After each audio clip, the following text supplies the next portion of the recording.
Relationnellement vôtre, un podcast pour avancer sur le chemin de vos guérisons et améliorer vos relations. Hello, bienvenue sur ce 75e épisode de Relationnellement vôtre. La saison d'épisodes sur le trauma complexe suit son cours. Après vous avoir partagé la manière dont notre corps réagit au stress chronique, revenons plus particulièrement aux situations qui provoquent ce stress, ainsi que les conséquences sur notre santé mentale, physique, spirituelle et relationnelle. Il existe différents types de traumas complexes en fonction de nos caractéristiques personnelles, de la période de la vie à laquelle le trauma complexe est vécu et en fonction des circonstances qui l'ont provoqué. Comme vous le savez sûrement, les expériences vécues durant notre enfance, qu'elles soient agréables ou désagréables, ont un impact sur la construction de soi et la construction des modèles relationnels que nous utilisons tout au long de notre vie. Or, lorsque le trauma complexe survient durant l'enfance, on parle donc de trauma complexe précoce ou infantile, les retentissements sur la santé globale sont d'autant plus importants. Par santé globale, j'entends donc la santé mentale, physique, spirituelle et la santé relationnelle. Des études menées aux États-Unis ont mis en évidence une corrélation entre les traumatismes de l'enfance et des problèmes de santé mentale et physique à l'âge adulte. Il s'agit des études ACE, Adverse Childhood Experiences, faites par Vincent Felitti et Robert Anda. En français, on parle d'expériences négatives de l'enfance. Qu'est-ce que les expériences négatives de l'enfance ? Eh bien, il s'agit d'expériences stressantes ou traumatisantes qui se produisent pendant l'enfance et qui peuvent augmenter le risque de conséquences importantes sur la santé et le comportement à un stade ultérieur de la vie. Ce terme est né suite à des études menées dans les années 90 dans lesquelles plus de 17 000 adultes ont été interrogés sur leurs antécédents concernant 10 catégories d'expériences négatives dans l'enfance. Les violences et abus physiques, les violences et abus psychologiques, les violences et abus sexuels, la négligence physique, la négligence émotionnelle, l'exposition à des violences familiales, la séparation ou le divorce des parents, la présence d'un parent souffrant d'une maladie mentale, la consommation de substances proactives au foyer, la présence d'un parent souffrant de toxicomanie, et enfin l'absence d'un parent décédé, incarcéré ou parti sans plus donner de nouvelles. Les recherches ont mené aux conclusions suivantes. Premièrement, les traumatismes liés à l'âge sont très courants et deuxièmement, ils ont un effet très important. Je laisse de côté les données statistiques, car elles sont propres à la population américaine. Toutefois, il est évident que plus il y a d'expériences négatives dans l'enfance parmi les catégories citées, plus le risque de développer des maladies physiques, des troubles psycho-affectifs et des dysfonctionnements relationnels est élevé. Il existe un questionnaire vous permettant d'évaluer votre score ACE et de connaître le pourcentage de risque de développer des troubles ou des maladies en conséquence de ces expériences traumatiques de l'enfance. Personnellement, je choisis d'éviter de vous en parler plus que ça ou de vous le proposer, car il me semble préférable d'être accompagné dans la démarche avec un ou une professionnelle lorsque vous faites ce genre de questionnaire afin de pouvoir échanger au sujet des résultats qui peuvent surprendre, inquiéter ou décontenancer. Donc dans cet épisode, et en tout cas dans ce podcast même je dirais, lorsque je parle des expériences négatives de l'enfance et du coup de tout ce qui va être études ACE, je fais volontairement le choix de ne pas aller sur le terrain du questionnaire ACE. Après voilà, vous êtes adulte, libre choix à vous de vous le procurer, de le passer si vous le souhaitez. Mais voilà, je préfère quand même vous avertir que les résultats peuvent chambouler et il est préférable de le faire dans un cadre à minima sécurisé lorsqu'il y a déjà eu des traumas. Alors maintenant, voyons quelles conséquences les expériences négatives de l'enfance ont sur le développement de l'enfant. Eh bien, la libération de toutes les hormones de stress comme l'adrénaline et le cortisol, ainsi que toutes les autres substances qui accompagnent la réponse au stress, modifie le fonctionnement du corps et du système nerveux. C'est ce qu'on a pu voir dans les épisodes 71, 72, notamment 72, 73 et 74. De plus, les comportements de l'enfant vont s'adapter, s'ajuster à l'environnement toxique et donc aux relations dysfonctionnelles. C'est ainsi que plusieurs comportements considérés comme habituels, voire naturels, on se dit « Ah, ce petit gars, cette petite fille est comme ça, elle est plutôt renfermée, elle est plutôt agitée, il est plutôt agressif, il a un peu peur de tout ». Mais en réalité, ces modes de fonctionnement reflètent des réponses traumatiques. Les enfants sont particulièrement vulnérables à cette réponse au stress car le cerveau et le corps sont en plein développement. Cette exposition au stress chronique affecte la façon dont le cerveau de l'enfant se développe en modifiant le développement de son système hormonal, de son système immunitaire et même la façon dont l'ADN est lu, transcrit et dont l'ADN réagit. Ces changements à long terme constituent ce que nous appelons la réaction au stress toxique. Ces réactions affectent donc le mode de fonctionnement de l'enfant, ses stratégies de coping, donc les manières dont il va faire face aux situations de la vie, et les schémas relationnels qu'il va utiliser. Voici quelques exemples de comportements observés quand certaines zones du cerveau sont modifiées par un stress accru et prolongé durant l'enfance. Le centre du plaisir et de la récompense, lorsqu'il dysfonctionne, c'est une porte ouverte aux addictions. Le cortex préfrontal, nécessaire au contrôle des impulsions et à la fonction exécutive, est une zone critique pour l'apprentissage lorsqu'il dysfonctionne. L'amygdale, le centre de la réponse à la peur, qui est impliqué dans les réponses de survie, combattre, fuir, se figer, va être impliqué dans justement cette difficulté à percevoir le danger tel qu'il est réellement et donc à mettre en place des réactions de survie dans des situations où il n'y a pas de danger avéré. Les expériences négatives de l'enfance vous ont peut-être amené à vous enfermer dans des boîtes dont les étiquettes peuvent contenir enfant à problème, il tient pas en place, elle tient pas en place, enfant parfait, on ne l'entend jamais, elle ne bouge pas. Il est d'un calme, d'une discrétion.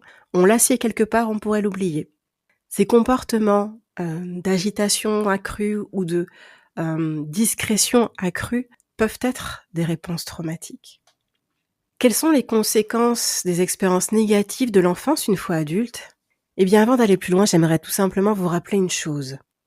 Vous ne méritiez pas les mauvais traitements, les négligences subies dans votre enfance. Vous n'êtes pas fautif ni responsable du comportement que cet adulte a eu vis-à-vis de vous. C'est à l'adulte de gérer et de réguler son comportement. Vous n'êtes pas fautif.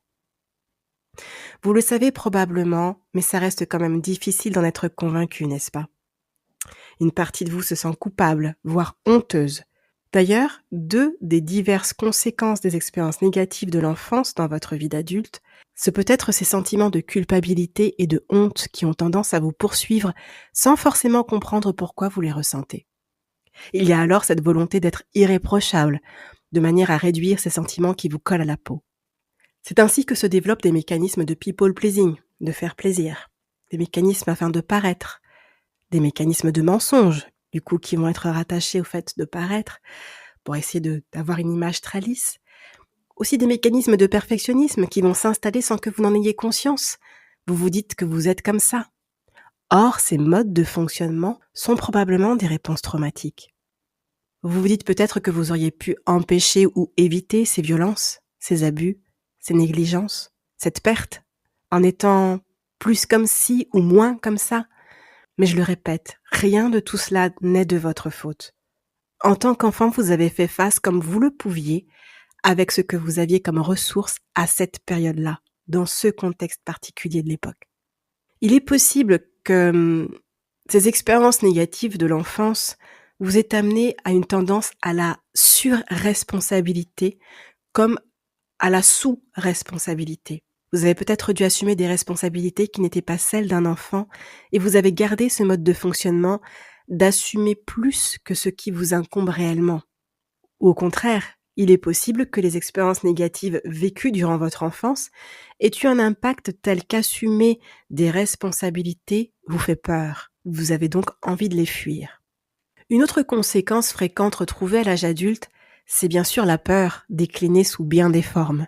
La peur du changement, la peur de l'inconnu, la peur de souffrir, la peur de l'échec, mais aussi la peur de la réussite, la peur d'espérer en l'avenir, la peur du jugement, la peur du regard des autres, c'est la même chose, etc.